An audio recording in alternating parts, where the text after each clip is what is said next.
Hey, folks, greetings from the Offensive Security Group here at Secure IT 360, coming at you with a new episode of the Cyber Threat Perspective. You've got Brad and Spencer here, and today we're going to talk about defense in depth, which is a little bit ambiguous, I think, and maybe gets thrown around a lot. And so we're gonna try to pin this thing to the wall so that we can understand it a little bit more. So yeah. So what was your inspiration for this? This is kind of your idea, Spencer. Yeah. So we are offensive guys, right? So we do pen testing and offensive security stuff. But both Brad and I, you and I both come from a defensive security world. Yeah. I worked in the banking industry. I worked in insurance. We both come from IT and systems security and systems administration and things like that. So while we do pen testing and offensive security for a living right now, we have a very good perspective into that world.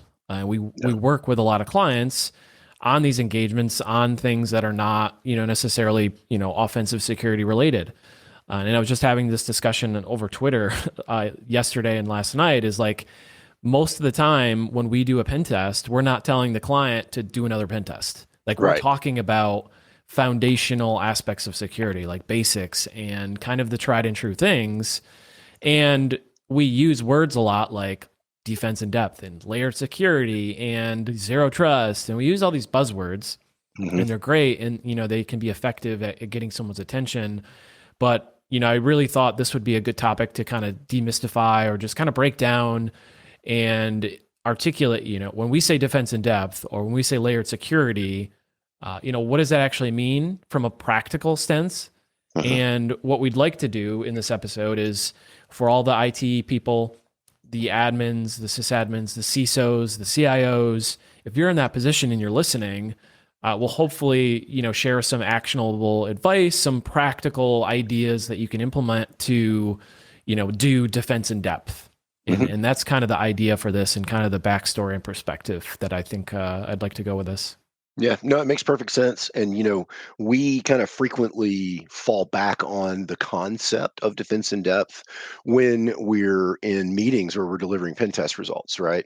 And we don't always, but occasionally we get pushback a little bit from clients, and they're like, hey, it's probably okay that application doesn't have really good input validation because I've got a WAF. Or maybe it's okay that I'm using Telnet because we've got a firewall. And so, that kind of is something that we leverage. And so I think it's a good topic to cover. So at a high level, what is the general concept? Let's take it from zero and then step all the way up. Yeah. So the way I think of it is, and I think it's kind of a cheesy example, right? It's the cliche castle and moat example, right? What everybody references when you talk about this kind of thing, right?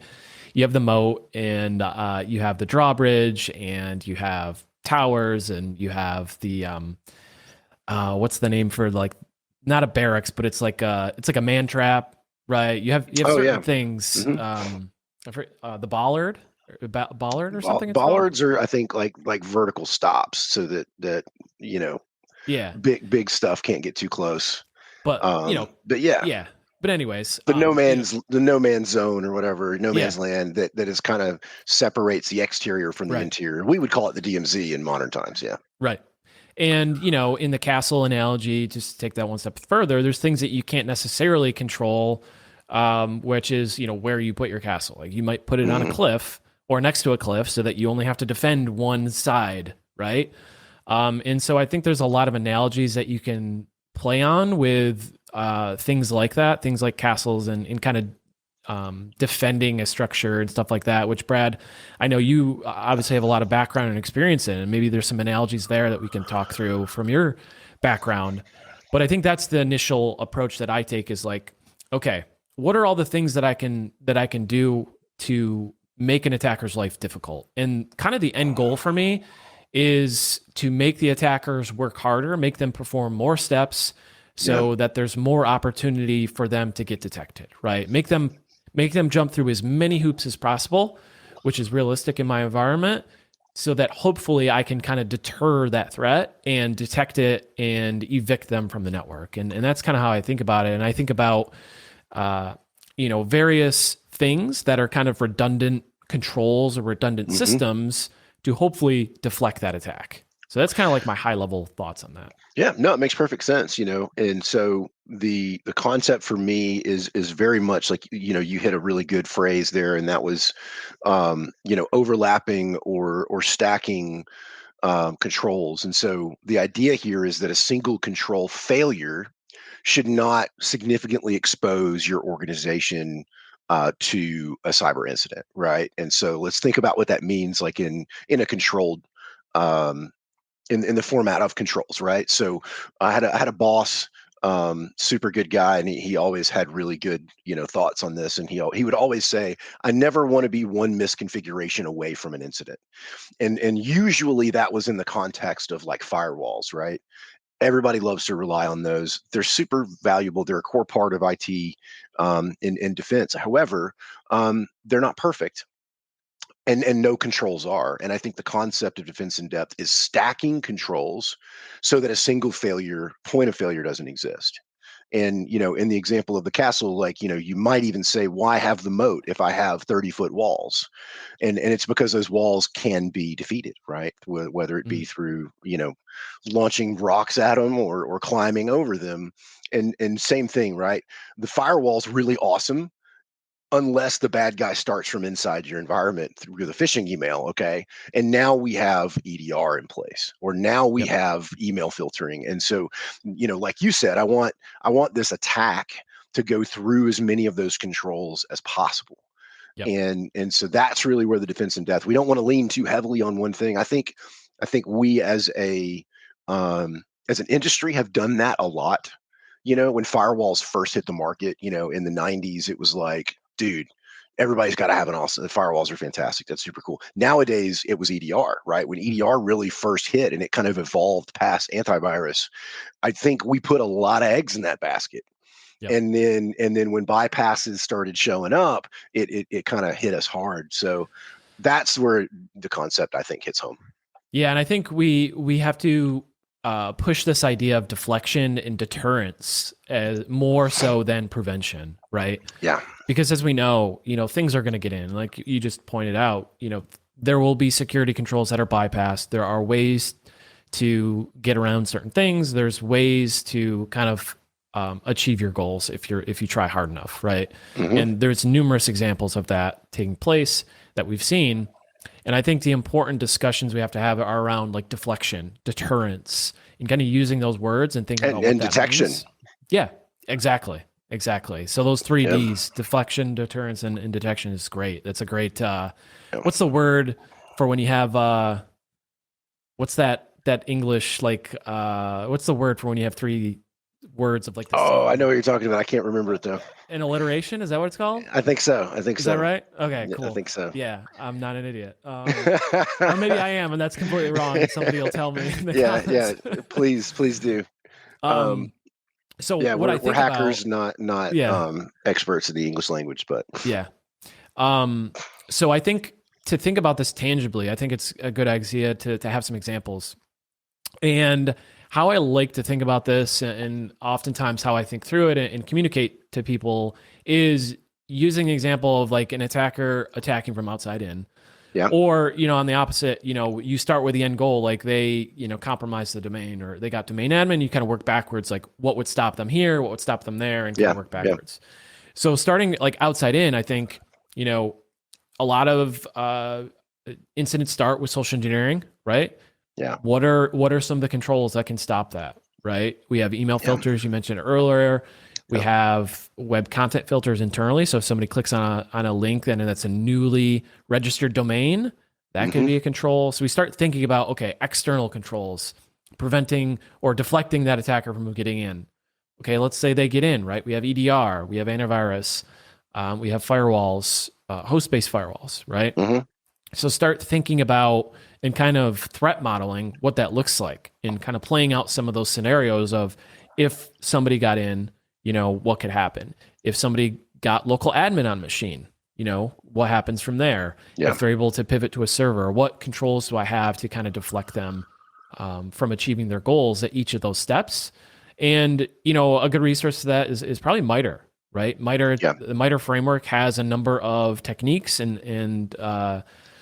things that you can reference to say at any given point in kind of an attack lifecycle, what are the techniques that are being used? And then also, how do I defend against that? Because MITRE also has Yeah. defensive controls and mitigations for those in that framework.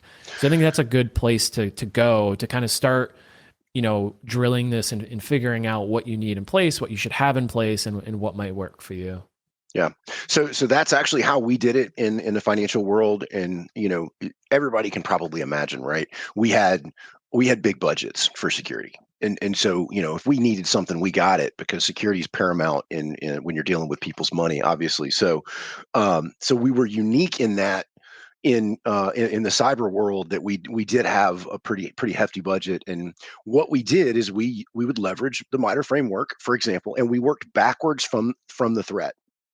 And so let's kind of do that exercise really quickly because I think it beautifully illustrates defense in depth at a micro level, right? So let's take that example, right? So let's take the phishing example. I think it's an excellent one because everybody understands. And so we work backwards from the threat, and we broke out our controls into three categories, right?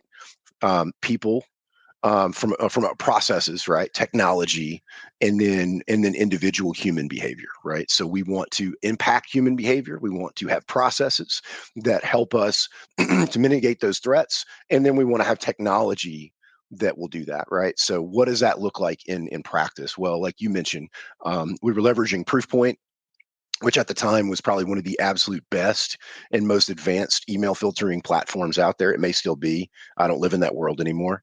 But so we went out and we got the best technical control to help solve that problem, right? And Proofpoint was fantastic for that. And so, then the next thing was, what about people, right? So yeah, man, we were doing phishing campaigns.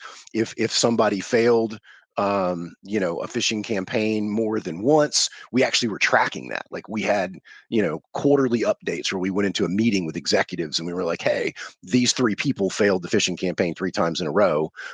We're going to have to go have a real hard conversation with them. Right. Because you can't work at a bank if you're bombing phishing campaigns. And so we took it very seriously. It wasn't just a slap on the wrist, go take this Kevin Mitnick video on KnowBefore's website. It was, you could lose your job. And especially depending on position, right? If I'm a teller, or I'm somebody that has access to move money. So we address the people aspect. That's another control.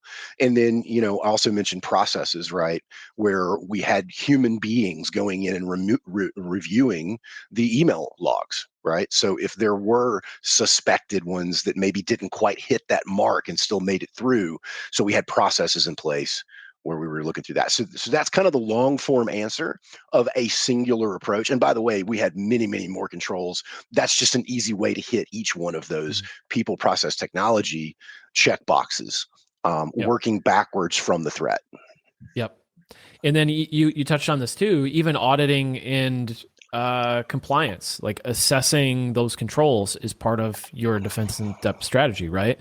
That's why we do penetration tests, right? Penetration tests seek to find vulnerabilities, but also to QA the controls that we have in place, right? Yeah. If I find a vulnerability, but I'm not able to exploit it because you have a control in place, that control is working. Yeah. But how do you know if it's working? And that's the right. piece that you just hit on, and that is, right. yeah, we're going to audit that, right? And because you may or may not be surprised to hear this, but things evolve and things change, threats change, controls change, and so yeah, dude, you got to check on it. That's what pen testing is great for, but it's also the reason pen testing comes at the end of the life cycle of a control, because pen test doesn't do you any good if you don't have any controls, right? It's just going to be a raffle stump, and nobody wants that. So yeah, no, I completely agree. I think that's where auditing and compliance, they have a place. Even though everybody grumbles when you hear it, they exist for a reason. Yeah, and a lot of times, auditing and compliance takes a more holistic, firm-wide, organization-wide, risk-based approach, whereas those specific technical assessments are very specific to that type of assessment, right? Mm-hmm. And having that visibility of risk in the environment is absolutely necessary, right? So you can gather all that information together from your technical assessments, from your security assessments and risk assessments, and say, what do I need to focus on? Yeah, And how do I, it's a means for identifying where you're weak. You it know, is. it's identifying where you have holes in that, defense in depth strategy, along with all the other assessments. Hmm. Yeah, no, totally agree with that. And one of the things that I think people don't put enough emphasis on is understanding risk tolerance. Okay, and risk tolerance has a big play here. We are, in the financial world, we were very risk adverse, right? We Mhm. do not want to take risks with people's money because the implications of that are significant, right? Um, and so we would put excess controls in place, right? Like one of the Mhm. biggest problems we faced were users like online banking clients giving their freaking credentials away. It was their Mhm. job to give their credentials away so people could take their money. So we were having to put things into place to keep that from happening, to save them from themselves, if you will. um, and that's not necessarily going to translate over to another world where the intent is to be open, right? Mhm. So what comes to mind is like document sharing. What's the paste bin? Paste Yep. bin's a great example, right? They probably don't need MFA and behavioral monitoring and Yep. conditional access and all of the things that we're building into the security of an online banking platform. And so they're going to be a little more risk tolerant, Yep. and therefore their controls and their defense in depth strategy is going to reflect that. So it's not all a one size fit all thing. Yep. Yeah, and threat modeling plays a big role in that. It's not something we've Oh, talked a lot huge. about on the podcast, Yeah. but it's something that, as security people, we're cognizant of, right? Hmm.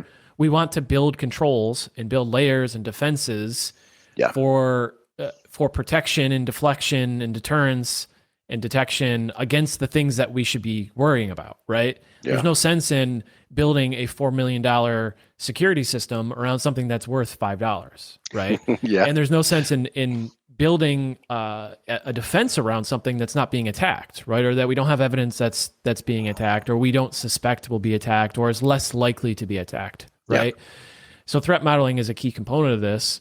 And, I think understanding the industry that you're in, the type of business that you do, the locations that you're in, especially if you're international, Oh right? yeah. You're going to be a The target. customers or the clients that you have, like we work with a lot of law firms who may work with a lot of big organizations or Hmm. big individuals that might be more or less targeted than others, right? Right. In other industries.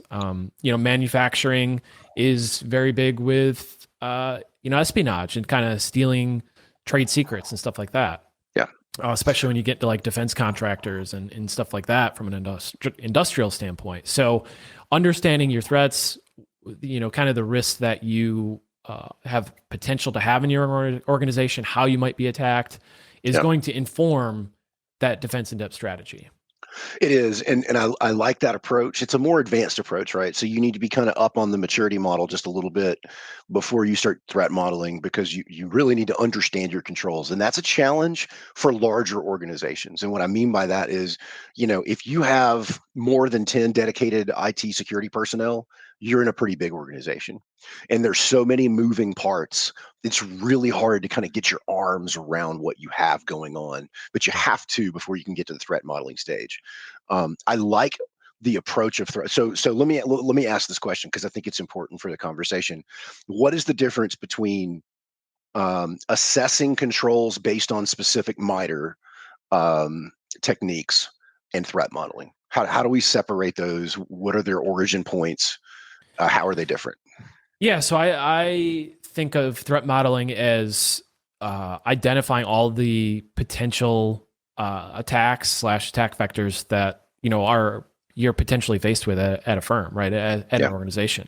Yeah. So the types of threat groups, their incentives or their motivations, right, for Yep. attacking, said organization. It might be financial gain. It might be political, it might be activism or Hmm. hacktivism, as they like to say. So understanding the motivations of the threats that you're facing, the types of techniques that they use, the capabilities that they have for Yep. attacking you is important in threat modeling. And that's kind of how I differentiate that between, looking at specific controls and what fits the best for that situation. So whether it's email or endpoints or firewalls, figuring out what's the best technical control starts with kind of figuring out what those threats are, what are their motivations, what are their capabilities, and that's kind of how I think about it from a high level. Yep, completely agree with that, man. And so if we put that into a practical example, if we were to, like we alluded to earlier, if we're working backward from a list of MITRE techniques, okay, and we hit on like RCE, remote code exploit, right, in remote code execution. So that makes a ton of sense for somebody that's in the industrial space, right? That have on-prem physical machines and devices that need to be protected against those types of attacks. If I am a law firm and I'm using a SaaS product to host my documents, and that's the most important thing to me, maybe that technique doesn't apply. So instead of kind of blindly just absorbing all of these techniques and evaluating them against your controls, we go out and we say, who is attacking law firms right now? Like what threat actors, what organizations, what nation states are coming after them, and what techniques are they using? And then we can go pull from that MITRE box. But now we have a more focused, more realistic approach. This is where we're doing like true analysis of our defense in-depth strategy, right? And I want to know, like, if we're talking like that, all of my crown jewels are hosted in a SaaS platform, man, I'm going to analyze them, you know, head to toe, right? Yep. How good is the MFA implementation? How good is conditional access? What are we doing for behavioral analysis? Are we properly zero trust walling that so that when the endpoint does get compromised, because it will, how are we protecting that from the compromised session or credentials or whatever? And so now we can really focus the concept of threat modeling, of working backwards from specific tactics and techniques, and then applying that to our defense in depth and seeing how it holds up. So full circle.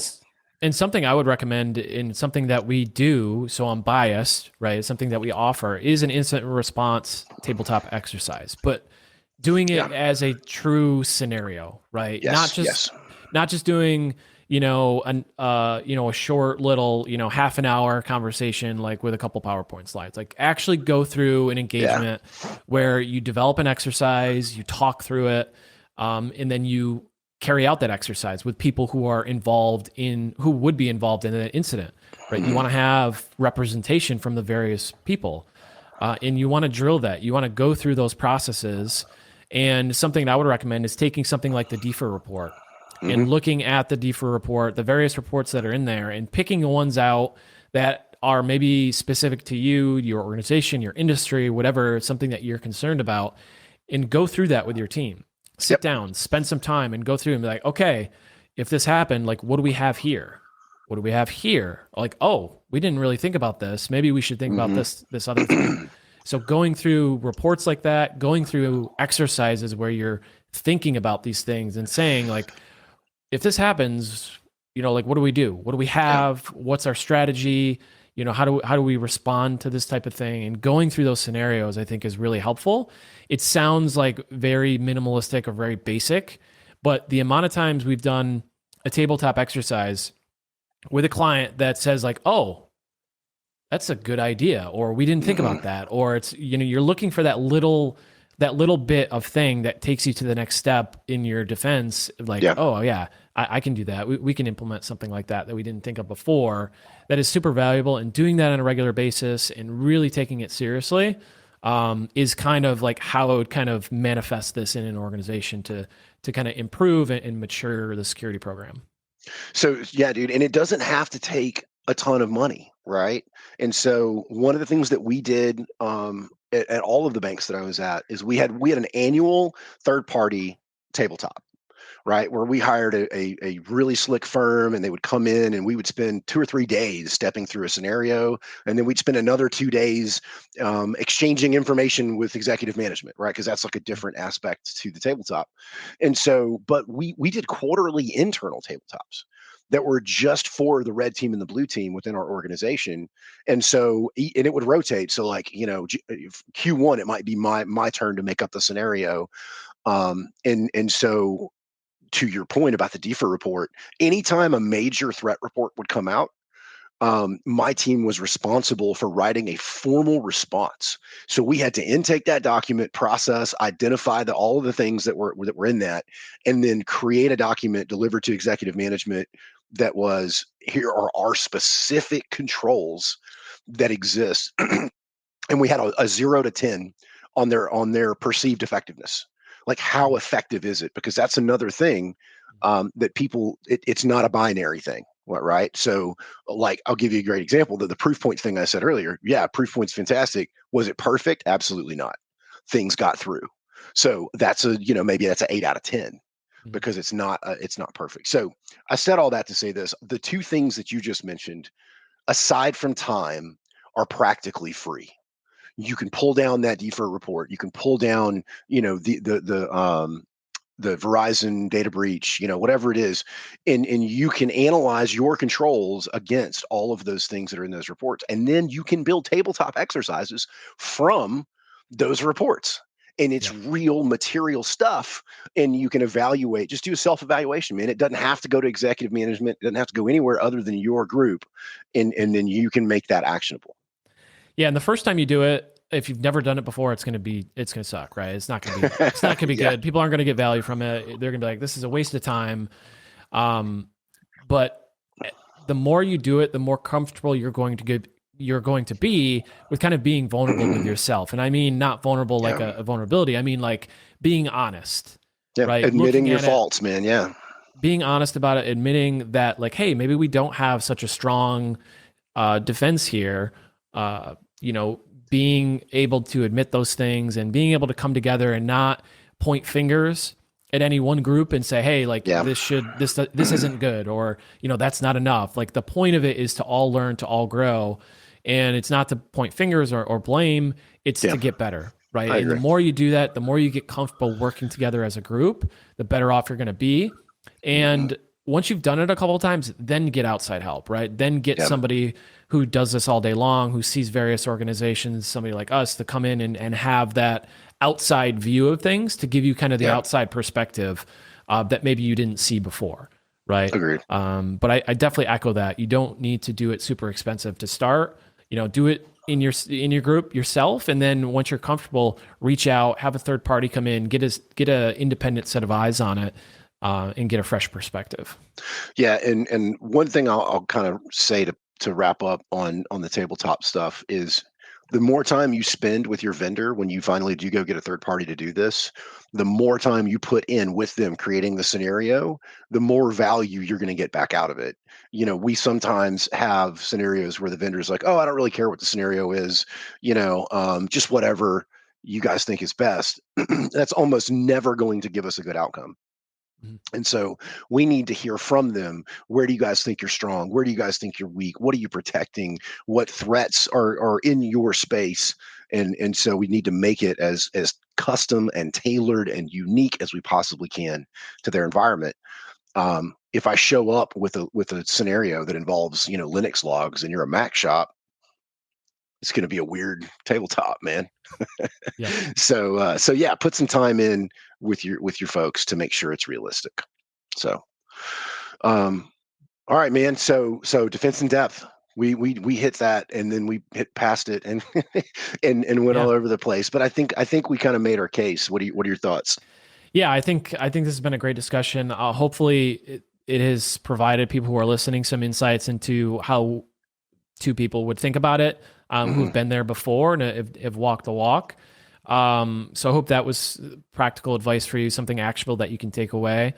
If it was, let us know in the comments, or, message us and let us know if you got value from this, or if this resonated with you specifically, or if it makes sense. And if there's anything else that you want to hear on this topic or others, let us know, because we've got a lot of experience on the team over here throughout the organization. And, we want to bring discussions to you folks that are valuable, that provide you, actionable advice, stuff that you can tangibly take and use to defend your organization. So hopefully it was super good for you as it was for us. Yeah, good times, man. So that's all the time we have for you folks today. If you enjoyed what we're doing here, the best thing you can do is just share this with peers and friends and tell people about the podcast. Like, subscribe, all that good jazz. And otherwise, we'll see you next Wednesday.